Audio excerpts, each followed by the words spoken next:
tenemos en la línea al secretario de Hacienda, Edgar Amador. Edgar, ¿cómo estás? Muy buenas Hola Edgar, noches. buenas Hola Edgar, noches. buenas noches. Mari Carmen, Marco, Pepe, ¿cómo están? Buenas noches, un gusto saludarlos, gracias por la invitación. No, al Gracias, contrario, gracias. Gracias gracias. Edgar. Oye, cuéntanos, ya se aprobó este paquete ya para 2026. Hay dudas de, sobre todo del impacto inflacionario que pueda tener al arranque de enero. Pues todas las alzas que sí vienen, los IEPS, al azúcar, a los supuestos saludables, a una serie de derechos. Cuéntanos un poco cómo lo están viendo ustedes en la Secretaría de Hacienda. Seguro, Mari Carmen, gracias. Falta, digamos, todavía la discusión en lo particular Sí. del presupuesto de egresos, así es que nos limitaremos por respeto Ok. al proceso legislativo, a la parte de la ley de ingresos creo que es importante comentar, a ver, no hay un incremento en los impuestos, el impacto inflacionario, la verdad es que esperemos que sea negligible en términos digamos, en concreto del posible cambio en los precios relativos, como hemos explicado incluso en las comparecencias y en medios. Lo que tenemos es una serie de modificaciones en las contribuciones de algunos artículos que tienen efectos nocivos sobre la salud, sobre inducir ciertos comportamientos. Son estas contribuciones especiales que buscan inducir comportamientos saludables, positivos en la sociedad, y no pensamos que vaya a haber un impacto significativo, seguramente no permanente, ya que a ver, el IVA y el ISR, que son los impuestos que en su caso impactan, no sufrieron ninguna modificación durante el paquete. Hay precisiones, hay homologaciones, hay algunos derechos que no deberían de tener un impacto sobre el índice de precios, por ejemplo, ¿no? La homologación en el término de no deducibilidad de las cuotas del IPAB es un ejemplo de varios que no deberían de tener un impacto en precios finales, ¿no? Entonces creo que tenemos un buen paquete. La verdad es que tenemos por el lado del ingreso, la discusión fue muy intensa, muy fructífera, y con los distintos sectores, por ejemplo, en términos de la ley aduanal, en términos de las plataformas de industria de seguros, tenemos una mesa permanente y muy fluida de conversación con todos los sectores para tener una implementación suave y armónica a partir del 1 de enero del siguiente año. Claro, Edgar Amador, ¿cómo estás? Te saluda Marco Antonio Mares. Muy buenas noches, Edgar.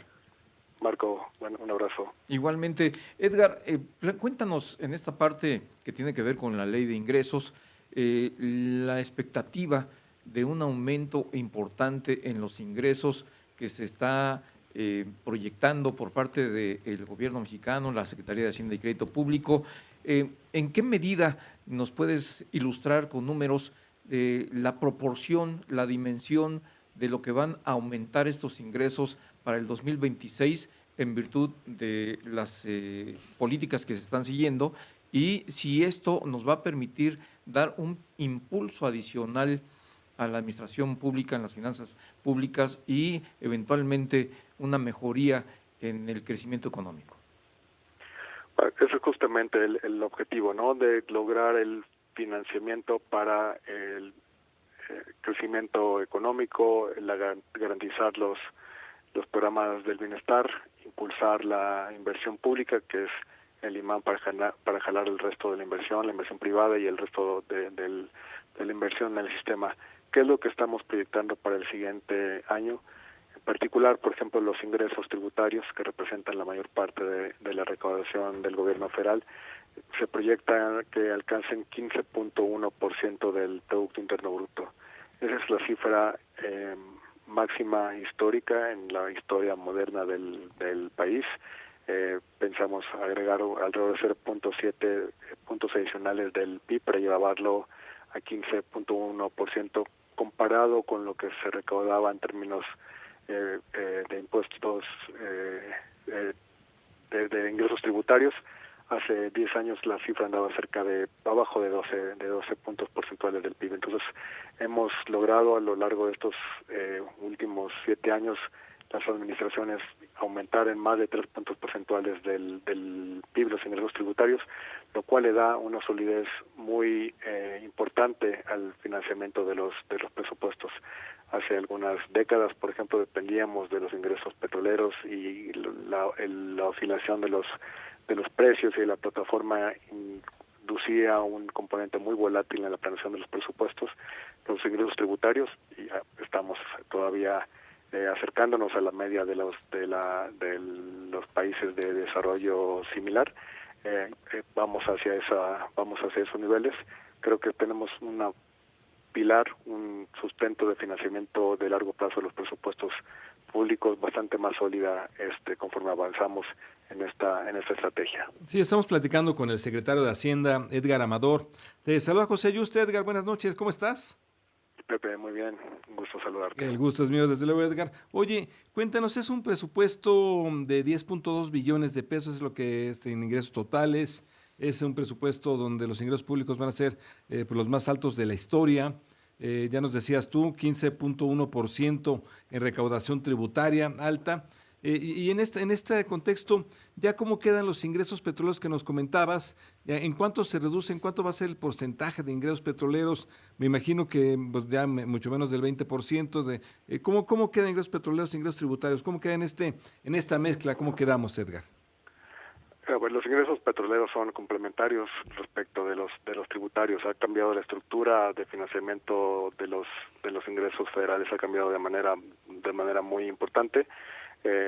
Tenemos, digamos, este año, por ejemplo, respecto de lo presupuestado, vamos un poco por debajo, pero tenemos una buena comparación respecto del siguiente año. Creo que vamos a tener una recaudación estable en términos de ingresos petroleros en los próximos años, como ya lo hemos platicado con ustedes. Creo que ha habido un esfuerzo importante por apoyar a Petróleos Mexicanos. Creo que ha sido una buena inversión. Tenemos la primera mejora crediticia en 12 años por parte de las calificadoras hacia Pemex, lo cual nos indica que vamos por buen camino en ese sentido. Yo te diría, vamos a tener un comportamiento bastante estable en los ingresos petroleros en los siguientes años. Estamos en el punto de inflexión operativo.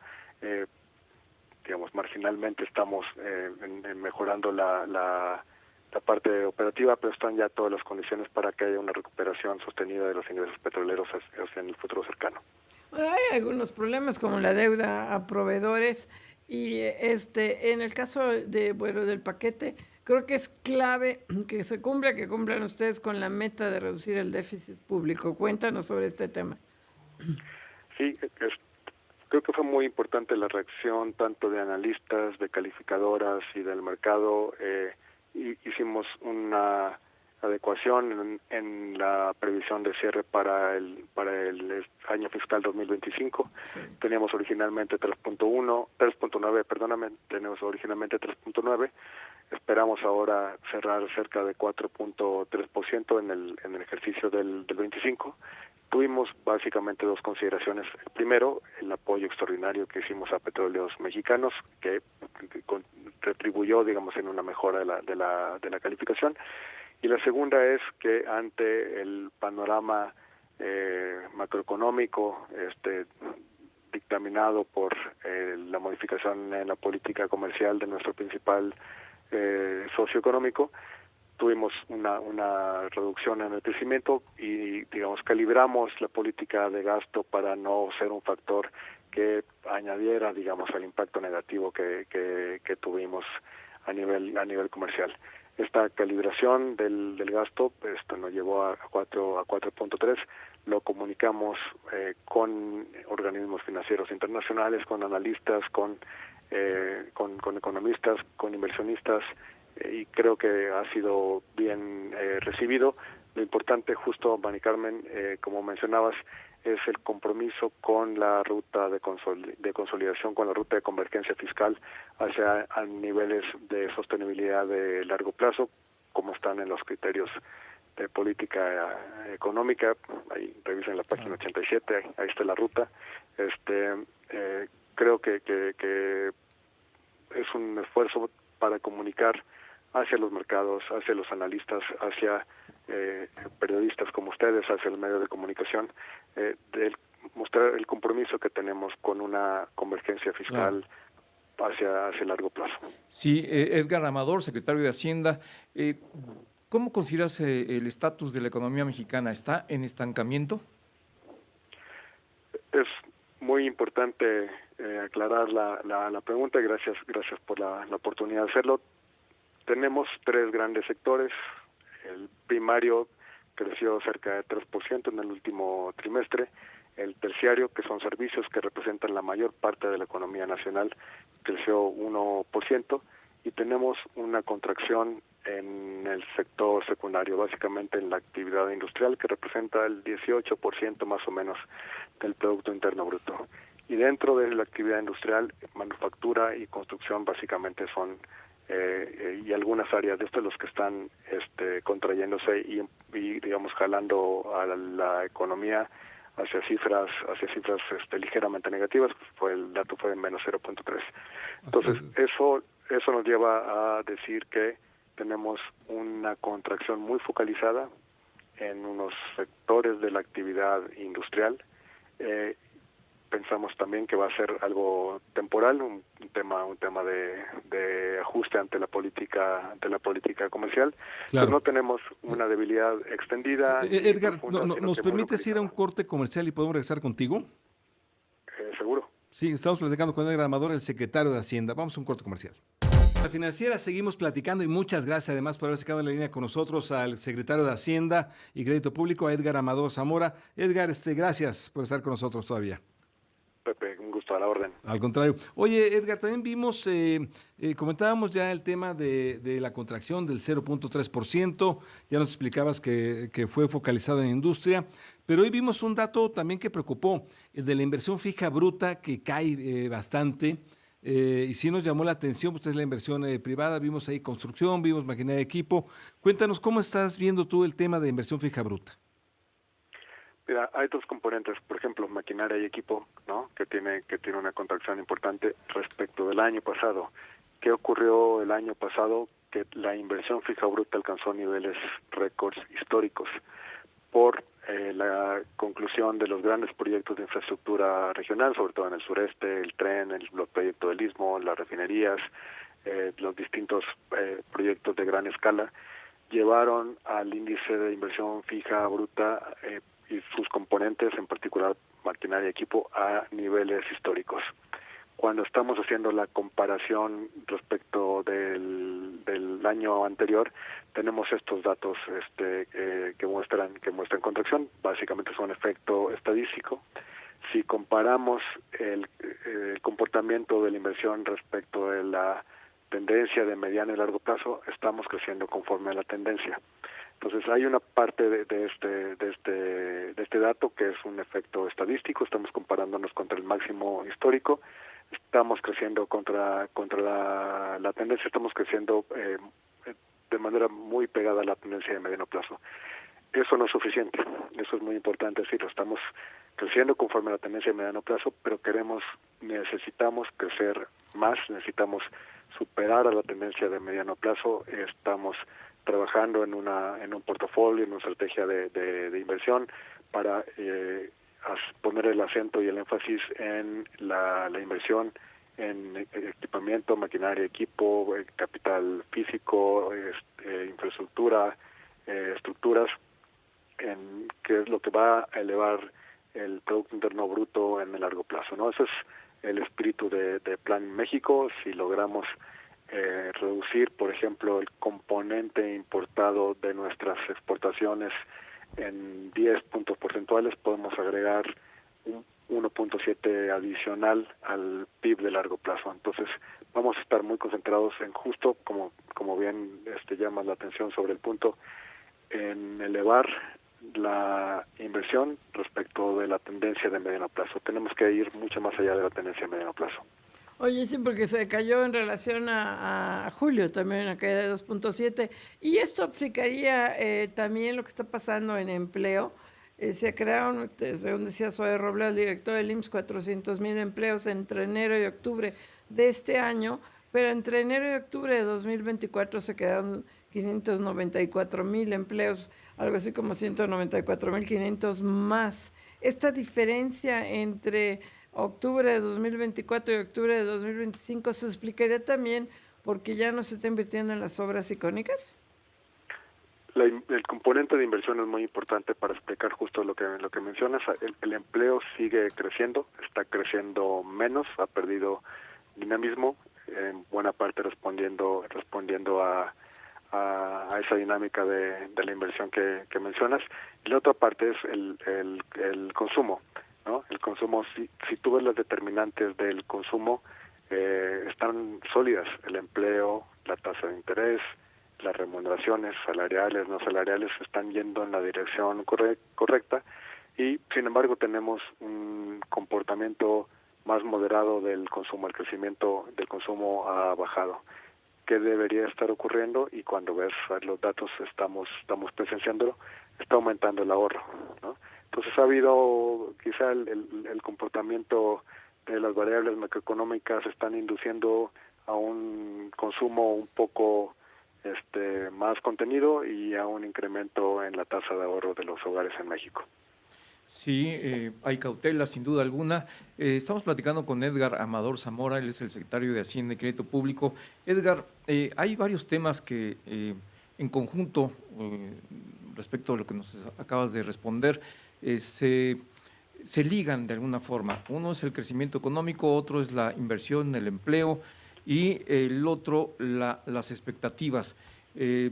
Lo que ha afectado hasta ahora el comportamiento económico, lo has dicho en distintas ocasiones, nos lo acabas de comentar, tiene que ver más con el efecto del cambio en las políticas comerciales, principalmente de Estados Unidos, pero yo quisiera preguntarte si específica y directamente el cambio de lo que está ocurriendo internamente en materia del marco jurídico, los cambios al Poder Judicial, los cambios al amparo, etcétera, etcétera. ¿Todo esto está impactando o desde tu punto de vista no impacta en el crecimiento económico, en la certidumbre para las inversiones?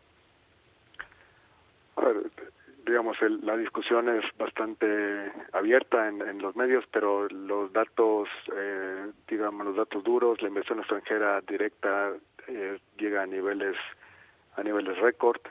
Tenemos un empleo una tasa de desempleo cerca de mínimos históricos. Estamos muy por debajo de la tendencia de mediano plazo en términos de la tasa de desempleo. La confianza del consumidor está en niveles muy superiores al promedio de mediano plazo. El tipo de cambio está muy sólido, con mucha liquidez, mucha profundidad. Ha habido una baja bastante notable en las tasas de interés, tanto de corto como de largo plazo, no nada más de México, sino también de Pemex y de CFE. Los indicadores como las tasas del precio de los CDS, que es el equivalente al seguro de riesgo de México, ha bajado de 180 a principios del año, estamos cerca de 93. Entonces, sí, digamos, creo que la discusión está ahí, pero las variables macrofinancieras sugieren que los inversionistas están viendo un poco más allá de la discusión al respecto y están concentrándose pues en el potencial tan importante y tan atractivo de México en un concierto económico global, que si bien ha habido cambios, la posición relativa de México sigue siendo bastante favorable, nuestras exportaciones siguen creciendo, el balance comercial sigue mejorando. Creo que estas macro variables sugieren, digamos, que los inversionistas y los hombres de negocios están viendo un poco más allá de la discusión de corto plazo y fijándose en el potencial de largo plazo del país. Así es, Edgar, se va a mantener esta meta de bajar el déficit fiscal de 4.3 a 4.1% del PIB. En requerimientos financieros del sector público, la deuda global creo que va a quedar en 52% del PIB. Con estos datos, bueno, tú ya hemos visto que a las agencias calificadoras les ha gustado este tema, pero ¿cómo ves? ¿Podríamos mejorar? ¿Tú crees que se pueda mejorar con estos datos la calificación crediticia de la economía mexicana? A partir del 27 vamos a profundizar esta convergencia. La expectativa es mantener la calificación e irla mejorando conforme vayamos mejorando el perfil de nuestros ingresos y bajando el cociente de déficit fiscal. Entonces, hacia allá vamos, esa es la perspectiva de mediano plazo. Las variables, de nuevo, las variables financieras apuntan hacia una expectativa en ese sentido. Ese es el objetivo, pero vamos a ir gradualmente. Lo que nos importa es calibrar, digamos, esta convergencia con condiciones favorables de crecimiento, de empleo, pero sí, vamos hacia esa ruta. Oye, te voy a cambiar radicalmente de tema, vas a decir que ya estamos abusando de tu tiempo, espero que mañana no vayas a la mañanera porque nos vamos a dejar dormir. Oye, pero está en la COFEMER, está ahorita una propuesta de regulación por parte de ustedes, de la Secretaría de la Comisión Nacional de Banca de Valores y del Banco de México, para poner topes a las comisiones que cobran los emisores de tarjetas de crédito a los comercios, que en principio me parece bien. El problema es que creo que hay mucha inquietud de que esto es el primer tope a comisiones bancarias. ¿Cómo lo ves tú? A ver, es importante, es una consulta pública y sí tomamos muy en serio este proceso. Estamos y queremos escuchar a todos los sectores. Digamos, si hay una reducción en las comisiones, eso va a ser bueno para los clientes, para los adquirientes, para los consumidores. También estamos muy atentos a que no vaya a haber una afectación en el sistema bancario, en el sistema financiero mexicano. Estamos comprometidos con un sistema financiero sólido, robusto, líquido, bien capitalizado. Estamos en un proceso de consultas a los distintos gremios del sector financiero. Hemos sido muy abiertos con ellos y decirles, vamos a sentarnos, vamos a platicar, queremos escuchar todas las opiniones y las versiones y queremos que como fruto de esta consulta pública tengamos unos parámetros y unas reglas que se plasmen en esa disposición y que sea el mejor posible. Entonces, como les platicaba al inicio, nos hemos sentado con las plataformas digitales, nos hemos sentado con los agentes aduanales para platicar la ley aduanera. Lo mismo vamos a hacer con todo el sector financiero, bancos, SOFOMES, las fintechs, los dos lados de la mesa, los adquirientes, plantad, ¿no? Para evaluar cuál es los mejores mejor camino. Claro, el secretario de Hacienda y Crédito Público, Edgar Amador Zamora. Muchísimas gracias por la entrevista. Gracias, Edgar, un abrazo. Al contrario, te dejamos ir a dormir. Gracias, Edgar. Un abrazo. Gracias, vamos a un corte, regresamos con más.